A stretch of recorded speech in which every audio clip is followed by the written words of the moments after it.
Paglipay kamo kanunay diha sa Ginoo, uskon ko pag-ingon, paglipay kamo, kay hapit na moabot ang Ginoo.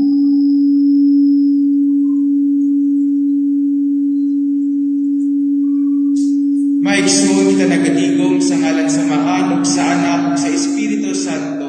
Amen. Ang grasya sa atong Ginoong Jesucristo ug ang gugma sa Dios ug ang panaghiusa sa Espiritu Santo maanaa kaninyo. Manao sa magaling. Mga igsoon, aron nga maandam kita sa pagsaulog dining Santos nga misa atong minulsulan ang atong mga sala. Kitang tanan, nagakumpisal ako sa Dios nga makagagahom sa tanan. Kung kaninyong mga igsuo, kay Nakalampas sa pagkabiyak, sa una-una sa pulong sa buwan, o sa walang pagbuhat sa aking buwan. Kaya akong sala, akong nagmasala. Usa ng uyang upang Santa Maria Anulay Bulan, sa tanang mga anghel ug mga santos, o kaninyong mga igsuon, aron inyo akong iangko sa Ginoo nga akong Dios. Kaluyan ang kita sa Dios nga makagagahom sa tanan, pasiluon sa itong mga sala, dadon ang kita niya ngadto sa kinabuhing dayon. Amen. Ginoo kaluy kami, Ginoo kaluy kami. Kristo kaluy kami, Kristo kaluy kami. Ginoo kaluy kami. Ginoo kaluy kami. Mag-ampo kita. O Diyos, nagtanaw ikaw sa imong katawhan na nagpaabot sa makanunayon nga pagtuo sa pangilin sa pagkatao sa Ginoo. Itugod nga makadangat kami sa mga kalipay sa kaluwasan ug sa kanunay makasaulog kami niini upan sa lakong kadasig ug kalipay. Kini ang gipangayo pinaagi sa Ginoong Kristo imong anak, nga buhi ug ariban kanimo sa Espiritu Santo, Dios nga usa, hangtod sa kahangturan. Amen. Palihog sa paglingkod.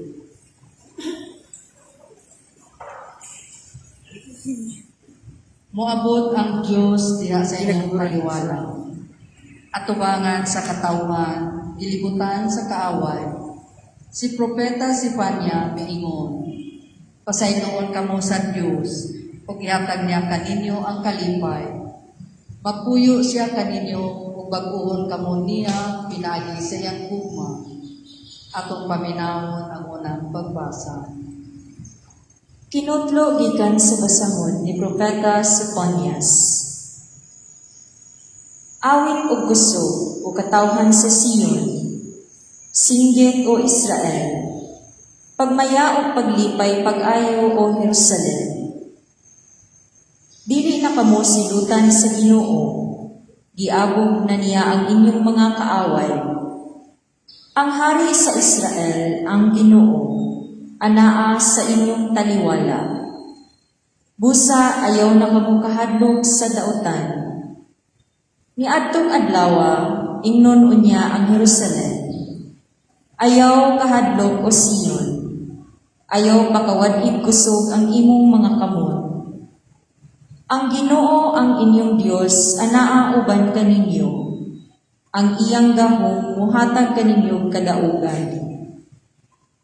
Malipay kaninyo ang Ginoo ug diha sa iyang gugma hatagan kamo kinabuhi.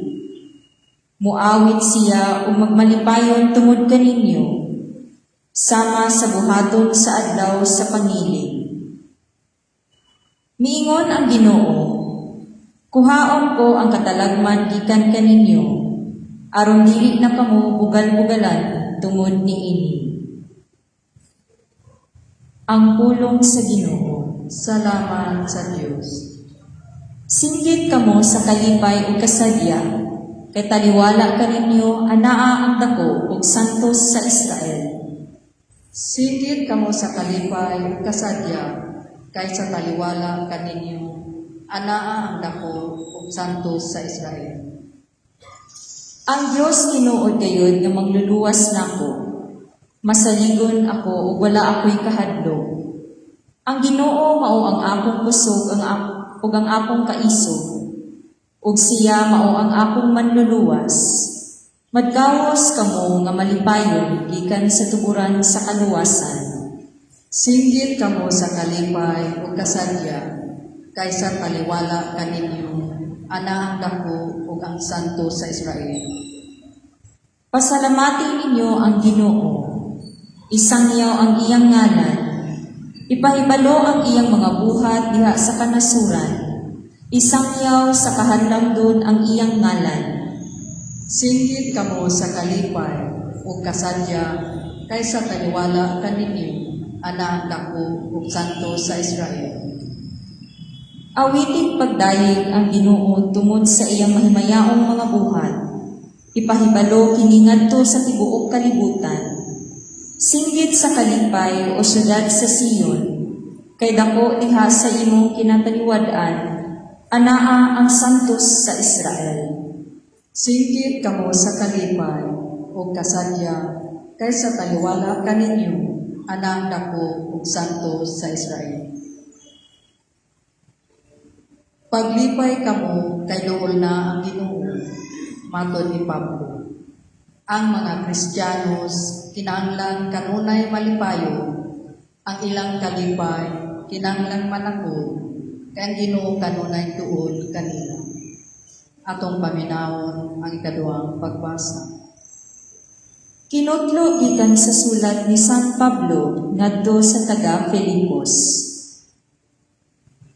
Paglipay kamo kanunay diha sa Ginoo. Sublion ko pag-ingon, paglipay kamo. Ipakita sa tanan ang malumong kinaiya. Hapit na mobalik ang Ginoo. Ayaw kamo kabalaka sa bisan unsa, kundili pangayua sa Dios ang inyong gikinahanglan, uban ang pagpasalamat sa tanan ninyong pag-ampo.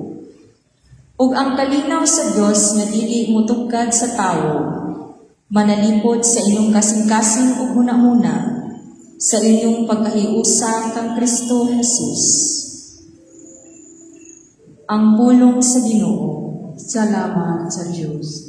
Palihog manindog alang sa santos na ebanghelyo.